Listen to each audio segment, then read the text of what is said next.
Hey everyone, Jacob Dickey here with an update for you. I wanted to talk about some storms that are moving through our region and just give you an update here. This is mainly the area south of I-70. So for a lot of us, we're okay, but we still could have some storms later on.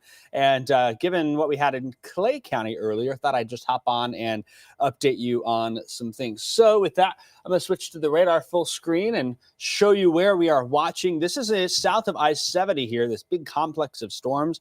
We were a little uncertain how this midday round would go. It had to depend on that morning round. And thankfully, the boundary and those storms kind of pushed that more unstable air south of our area, which is really good news for a vast majority of us here.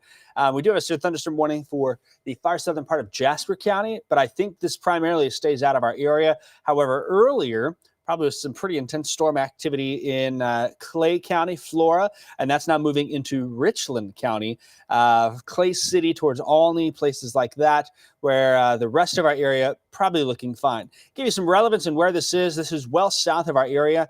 I should say well south of the I-72, I-74 corridors, butting up to the I-70 corridor, just in the edge of some of our counties. And so we've kind of been watching that from a distance. We are going to keep an eye now for storm chances, not necessarily from south or the west. It's more going to be from a low pressure that's located off to our north here. And that may allow for some storms to kind of move from north to south and into our area. So we'll keep an eye on that. I don't expect a big time severe weather threat this afternoon. I really think we've gotten through the worst of it. This is probably that last complex that's going to come through our part of the state, and thankfully this one just south of our area, but still something that's of interest as we watch it here. Folks that are watching in Effingham County earlier, you might have had your wireless emergency alerts go off. Your wireless emergency alerts go in your cell phones. That is dependent on where you are located and where you are pinging a cell tower. So it's not exactly an accurate 100%, but it does give you at least some information. Hey, storms are going on.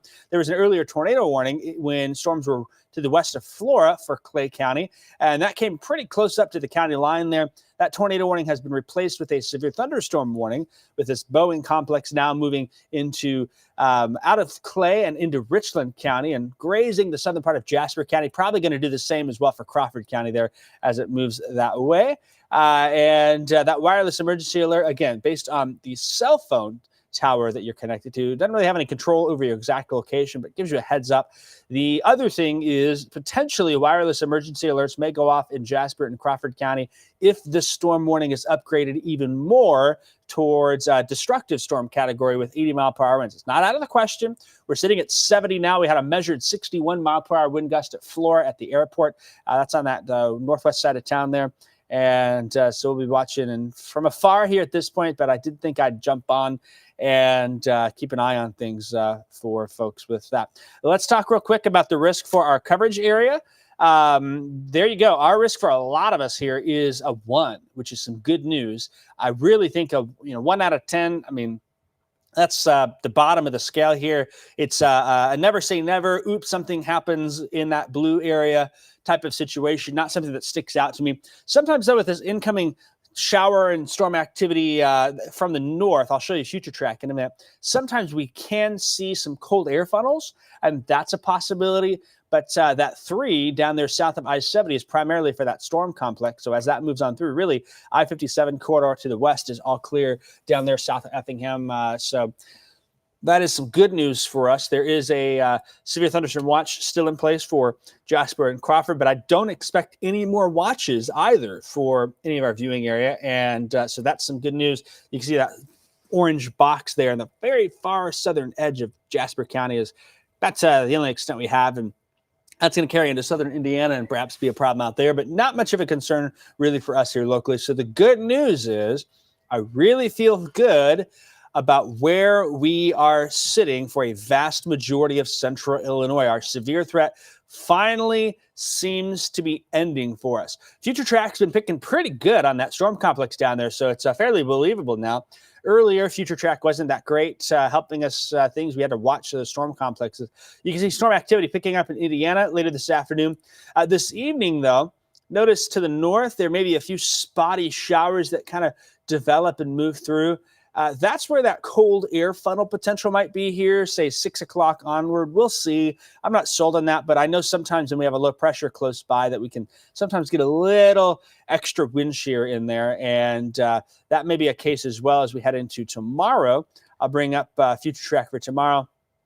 And you can kind of see those thunder showers tomorrow moving from north to south and almost kind of pivoting through the area. In fact, you kind of see there in the midday afternoon time frame, they almost look like they're moving south-southwest, a little bit in a different direction. And so we'll see. You get a low pressure system off to the east. Sometimes that can allow for, again, maybe a cold air funnel. Illinois is known for them.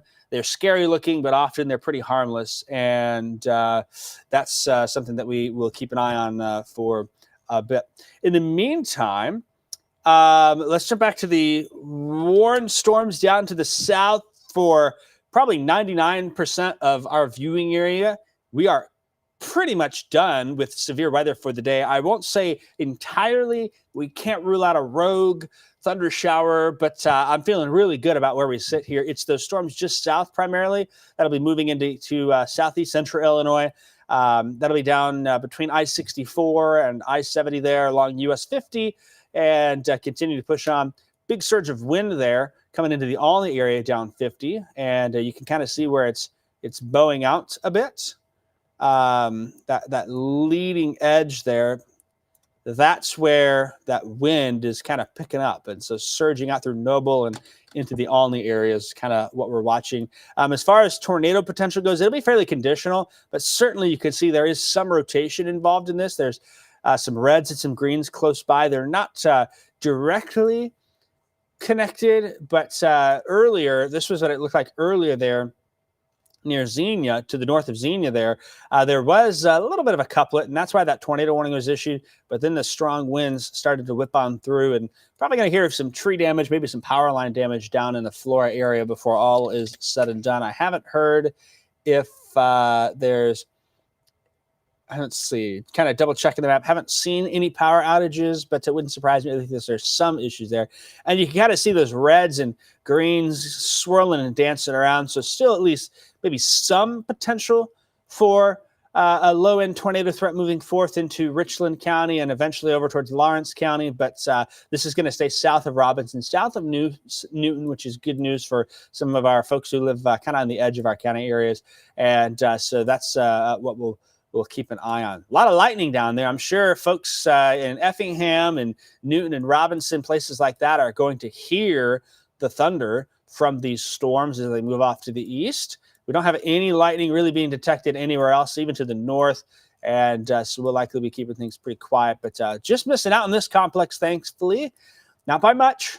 But last night, if you had asked me what I thought it'd probably be Taylorville to Mattoon, Charleston. Those storms that came through, though, kind of pushed a little further south, which is some good news. And that certainly helped us out a little bit with our threat locally here. So they do have those storms warned for specifically in the Olney area. That one's got 70-mile-per-hour winds, a threat considerable with it as it's in Clay, far southern Jasper and Richland counties. Eventually, Olney moving down 50, then into Lawrenceville, where it'll be heading next. And we'll watch that from afar and just kind of keep an eye on it. But I do not expect that to move into our area. And taking a look regionally here, nothing really standing out as far as threats go through the rest of the day. So that's some good news. We seem to be bringing an end to this awful pattern that we've been in. So that's some good news for us. All right, Anna is on. She's letting us know Clay Electric down in Florida, about 60 outages. She's with the Chamber of Commerce down there. So she's got a little report from down that way. Becky says the church is at Camp in Xenia. Had some of the strong winds come on through. Haven't heard of much damage, but down there, just south of our area, I know folks in Effingham, if these storms were in, Tuscola, folks in Champaign County be fairly interested in them. That's about the same distance from Effingham down towards Clay County, so not far away, but thankfully staying out of our immediate coverage area and really not going to expect any other storms here as those move off to the east. You could probably draw a line based on what I'm seeing here. Anything north of that line, I think, is fine. So close call, but just missing us. So that's some good news for us. All right, that's all I want to do is just jump on and kind of talk about those storms as they're blowing off to the south there. We don't have too many concerns for the rest of the day. In our area, we'll keep an eye on some thunder shower activity. It doesn't seem like this is going to bring those complexes with torrential rain and wind potential anymore. I'm sure I'm not the only one celebrating hearing that, but we still do have at least some thunder shower activity to go for the next 24 to 36 hours before we have a quiet summer weekend on tap. Looking forward to that. All right, thanks for watching. Hope you have a great rest of your Thursday. And Kevin's back. He'll have updates for you on the forecast tonight at 4, 5.